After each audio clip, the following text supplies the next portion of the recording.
Hello guys. Today, we are going to bring this classic Japanese car to life. It's super rusty and slow, needs some work on her. So first we're going to head to the parts store to buy new spark plugs.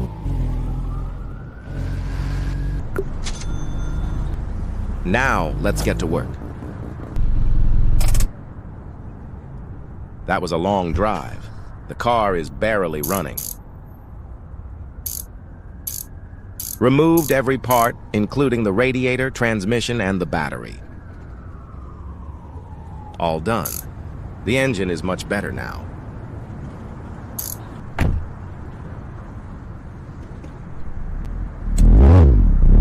It works. I forgot to wash the car, lol. Let's get this thing squeaky clean.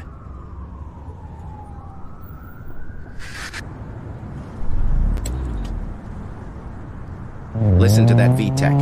VTEC just kicked in you.